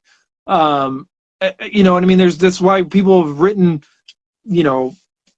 more than I've ever read in my entire life on the subject. That's why they teach it in film school and stuff like that. So I'm not saying that this movie's anywhere near as deep as the original, but it could be. Like, there's an argument, I guess. But anyway, it still got us talking, and we really liked it. And from what I understand, I feel like most people did. So, man, there's a lot. In the prequel. Oh God, no! Stop the presses! Everybody, stop what you're doing. Put your drinks down. I love the reboot TCM. So the requel, the 2013, we both really, really like for all of its flaws. But Jason just said that he likes the prequel. Well, do you mean like the 2003 and then Texas Chainsaw Massacre the beginning, or do you mean Leatherface 2017? He means 17. I know he means 17. I can feel it in my bones, Sheriff. Like, oh God, no! It's like on its own as a movie, it's a good movie-esque. But god dang, is a Leatherface movie, it's trash. I've got to say, Texas Chainsaw Massacre 2022, see, 2003 in beginning. Oh, thank God. Absolutely. Thank you. Never mind, my fault. But Texas Chainsaw 2022 has more hate than love from what I can see in a lot of groups. That really? I'm in, yes, people loathe it and bash the crap out of it and call it a cheap ripoff of 2018's Halloween, which, yeah, there's some elements there. But yeah, that's the worst part of the movie. It really is. Yeah, she didn't need to be in the movie. At all. I absolutely agree. But at the same time, it didn't take me out of the film. It didn't break it for me. Was it cheesy? Yeah. But it wasn't nearly as bad as I anticipated. And that's the thing. My expectations were so low, that when it came in and just barely went over the bar, and then it hopped it with the bus scene, and then it hopped it again with how much I thought I hated the mask before I saw how he got it and why it made sense, boy, I was all on board. Because that's the difference. I watch a guy who's like, I just don't understand how people love TCM 2022 and they crap on kills. I'm like, because Halloween has had a more solid background. It is a higher priority, a higher class franchise than TCM. TCM has been like, well, here you go, canon, take this, and here you go, let's do 3, and then we'll do the beginning, and we'll shelve that for a couple years and mess with it. We'll reboot it. We'll do this, that, and the other thing. We'll requel it. It's all over the place. Nobody, 2013, for as much as we love it, they jacked that movie up. Like, it just has not had the love and care. I think there's 2 or 3 unreleased spin-off sequels and prequels that have just been shelved for forever. Like that nobody's ever seen. It's nuts. Like, these horror franchises that are taken seriously, that are actually special, this is probably the lowest bar. Now, I mean, like, I wouldn't include Leprechaun in that. Like, I would probably include Child's Play. But, like, as far as, like, the big horror franchises, this one has had the least success, love, continuity. Like, it's all over the place. It's just been jacked up. But anyway, I really want, real quick, Jason, never mind. Have a couple beverages, watch 2017, but keep the bar very, very, very low. Like, it starts off pretty solid, and then it freaking face dives. I really loved 2017 until, well, when you get there, you'll know. It's brutal.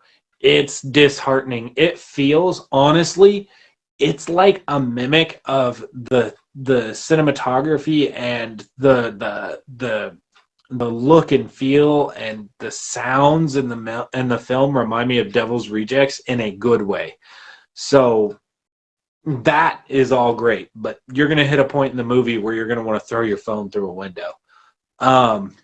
Right. It's like at a point where like they wanted to make fun of like oh, you like this? You like we're doing a really good job here. Like, did you get all these little nods and did you get all this? And it's like all of a sudden they're like, and then yeah, they just give you that, and then they stick it in and break it off, man. It's brutal. And then 2013 was 3D. We do like 3D. Yeah, I love 3D. I mean, bro, I have been building that costume for years. It's never going to happen at this point. I can't get anybody to make the shirt.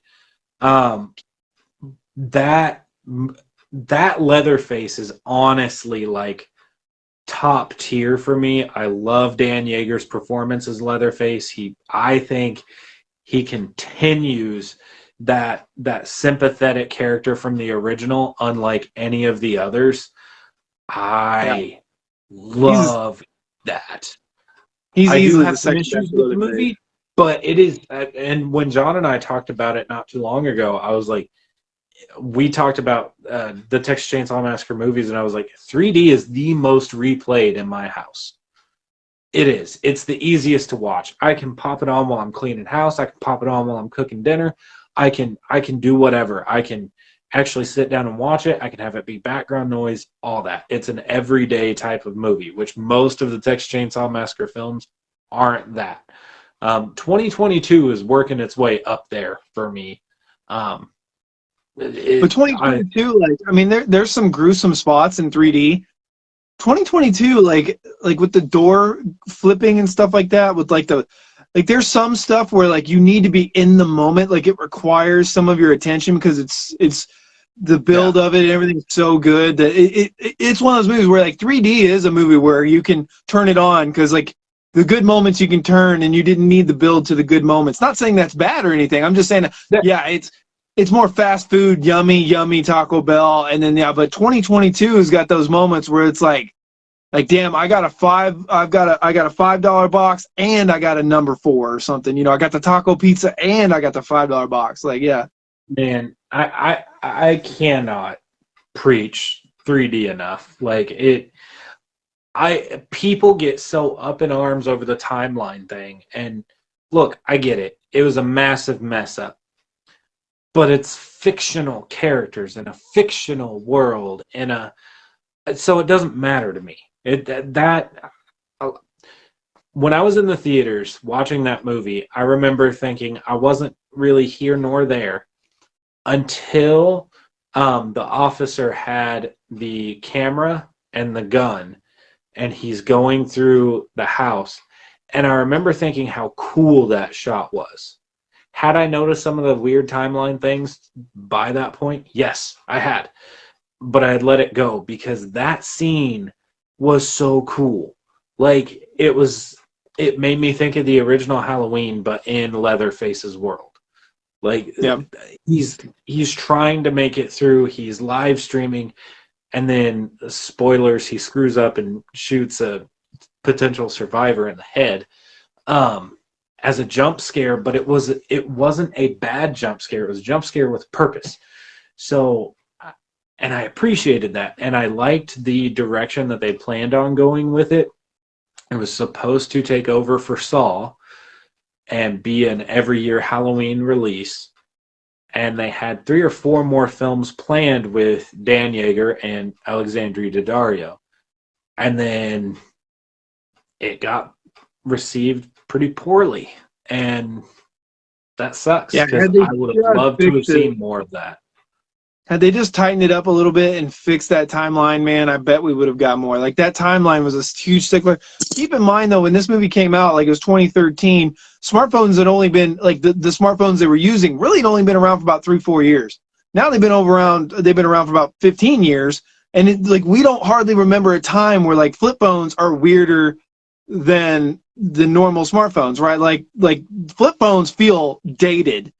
These phones don't necessarily. So I feel like it's been long enough to where smartphones wouldn't be as jarring because we've become so used to it. But at the time, people weren't used to that. You know what I mean? Like they were still doing smartphones with like sliding keyboards sometimes, and like they were still trying to figure them out. So Jason says Daddario was fire. Yeah. One more thing I gotta say on that is everybody makes that movie out to be like the way that they wrote Leatherface as a quote unquote hero. No. He's not a hero. You're misreading it. He is somebody who has the mentality of a 7-year-old who has been exposed to killing for protection or killing for his territory. He's not a good guy. It's just that when he realized she's family, he's not going to kill her. He's going to protect her because that's what his family made him do. That doesn't make him a good guy.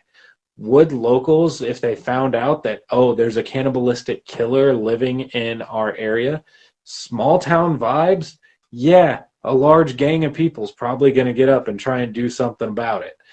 It fits. It works. That mentality that, oh, they wrote him as a good guy. He's not a good guy. He just happens to not be the worst guy in that story because Leatherface originally was a character who was challenged with not necessarily wanting to kill, but following the orders of his family and not being mentally all together. He's a dog fighting dog. Like he's been beaten and told to kill, and that's what he's got to do. He doesn't want to kill. That's what he's been told to do. He's been beaten into. That's why a lot of people don't like TCM the beginning. I like it. I feel like he is a beaten dog, and that it expresses it even more. Like you might not like what you're looking at, but it fits to me. I'm not saying I like it. I'm just saying it fits. It works. So yeah, I'm totally on board with you. The other thing I would say, this is probably it before we probably close up here pretty quick, but the Daddario, spoilers again, but the Daddario ending, like from "Do Your Thing, Cuz" to the ending, is pretty dumb. Like this dude who you just met, who tried to kill you multiple times, who you just saw do some heinous crap, and now we're family and it's all good.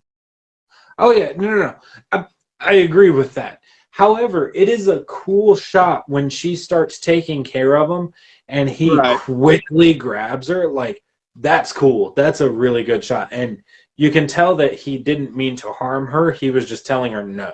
Like, we're family, but we ain't there. Yeah. That was a perfect representation of how the original Leatherface would act in a situation like that. And it boggles me that people like step over that for, oh, well, they're 20 years off. Right.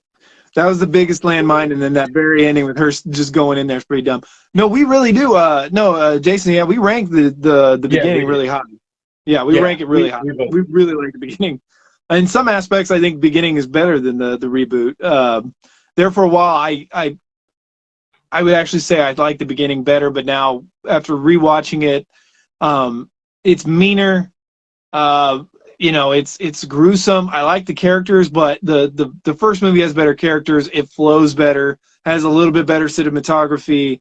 But the ending shot of the beginning is fantastic. Like I like both of them quite a bit, but yeah. I think the beginning is better than the reboot. Yeah, no, I could totally get that, man. Yeah. It's got more to say because so that helps with like the Vietnam stuff and the draft dodging and the blah blah blah. Like there's a lot to say there, and then so I can definitely get on board with that. But hell, I like Skinnerd. Yeah. So next week we might do. I think we could probably do Michael Myers performances. We could also do H3.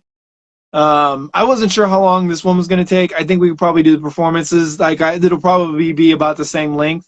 So I think we could probably do H3 and performances next week, if that works for you. But yeah, I've got more custom videos, which are stupid how long those things take. I've got some unboxings that I'm going to do. That Zap Megazord I bought, I'm going to review that, and I'll put it up against all the ones I own, and then I'm going to it's $165 collectible that I'm gonna sand down and I'm gonna repaint it and I'm gonna customize that because I don't really care for it, but I had to have it because I'm psychotic. So that'll be fun. I have a lot of aspirations to doing a lot. We'll see what we get done. But R. Lee Ermey is gold. I will say that. I love him in Frighteners too, man, and pretty much everything. Yeah. Megazord, the Zap Megazord, the new one from Hasbro, it is coming out. It is already out, but I bought it because it went on discount on GameStop. It went from $165. I got it for $124.96, whatever it was.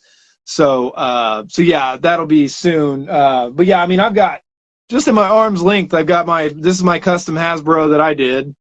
Cut the head off, put a different head on there, put different hands on there, repainted the entire thing, stickers. I really went the whole 9 yards with this thing. This thing took me weeks. Like, I'm embarrassed to say again how long that take me, but the devil's in the details, man. Like, look here, just another arm's length. This is the Mega Dragon Zord. This is one I'm going to custom paint. I've already had my custom one that I in the middle of shooting a video, but I custom did this one. So yeah, that's just a couple right there. I've got black and golds. I probably got, if I had to guess, 20, probably 20 Megazords around me. Anyway, I have an obsession, but yeah, so more collection, unboxing, movie reviews, all that stuff in our previous catalog, and more to come. Oh man, Titanus. Well, I don't want to show you my black and gold because that's my custom that I haven't done a video on yet. But Titanus, hang on. Just grabbing him right here with parts falling off. Here's one. I've got 1, 2, 3, 4 Titanuses. So yeah, my Dragon Zords are here too. But I want to show you that black and gold. Dude, I put good work into this black and gold Dragon Zord. I'm kind of doing one of those. But anyway, thanks for watching, guys.